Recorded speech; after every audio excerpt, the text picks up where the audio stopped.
What the heck we are doing? We start with logic, because to discuss set, we need to know what is a proposition.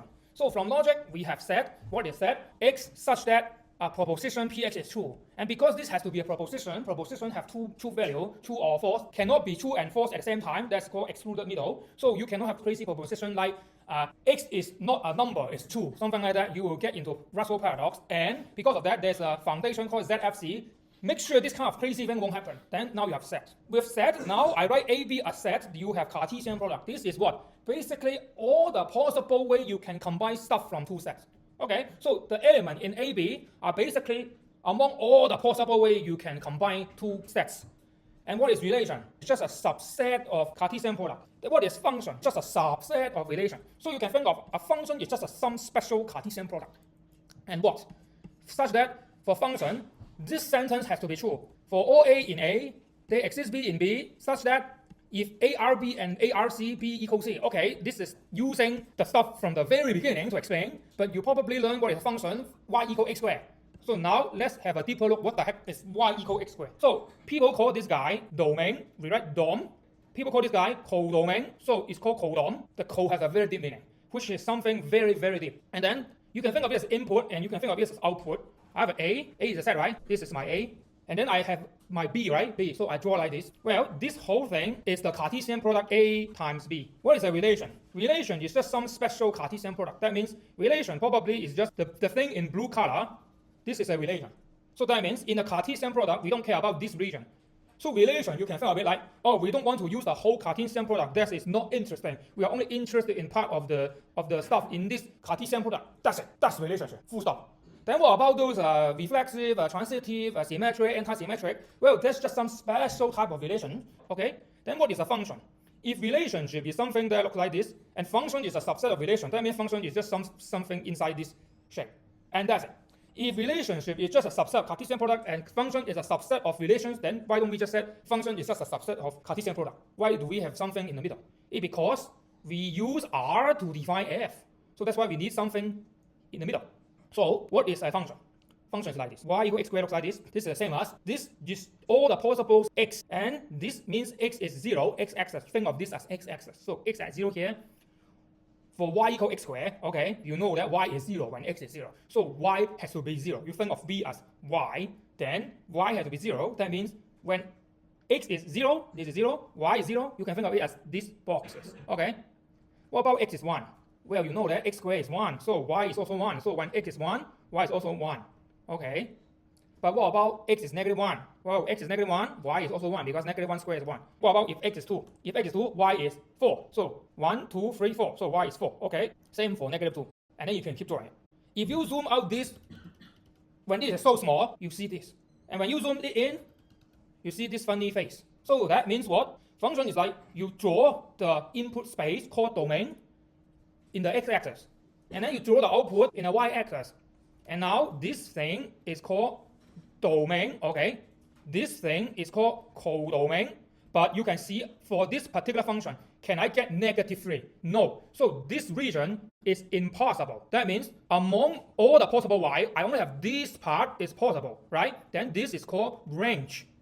Some people call it image. And then if you have some condition saying that x has to be smaller than 5 due to some reason, then this part is not possible, right? Let's say this is 5, okay? This part, here's the crazy thing. You also call it domain. That means what? Sometimes they have the same name.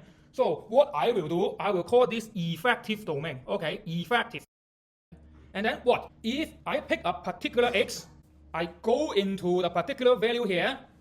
What is this? This means I map an x to a y. This is what you learn in high school. But what if I start with a value in y, and then I come back to x? Now you see there's some difference. The blue arrow only have one arrow, but green arrow, I have two arrows. So forward, that means from A to B, and backward, that means from B to A, are fundamentally not the same thing. Just technical word. These two particular x value have a name. This is called image, right? So this is called pre-image. Okay, this is one picture. This is what you draw in high school. Actually, you can draw it in another way. For example, so let me draw this as my A, that means x. Let's say 0, 1. I draw my y like this.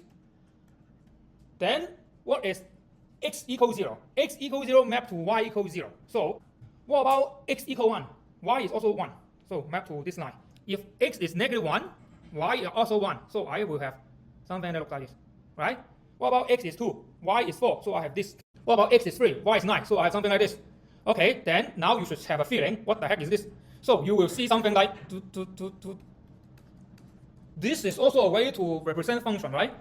Actually, you have seen this same as, I draw my A like this, and then I draw my B like this, and then I just, yeah, if those who take A-level math, you probably have seen this kind of picture. I just turn this 90 degrees and draw this. It's the same thing. So this is also a way you can draw function. Then here's a question. Why the heck two-way? Because this way is not good at telling the following thing. Suppose I have a function. So this is f. So fx is x squared.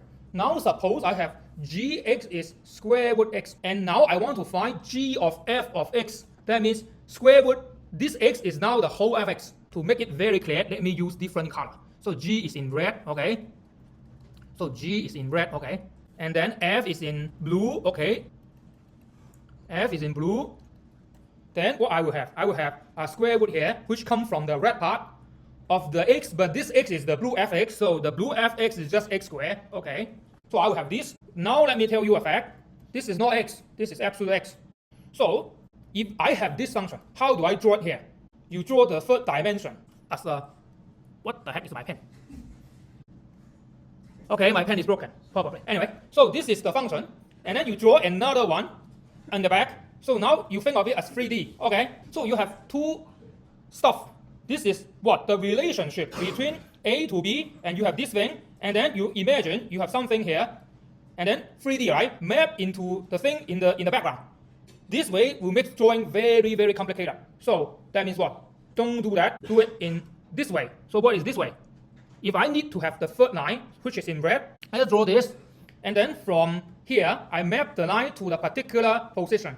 Then it will be what? It's the same as you don't draw this guy. You directly draw from here to here, right?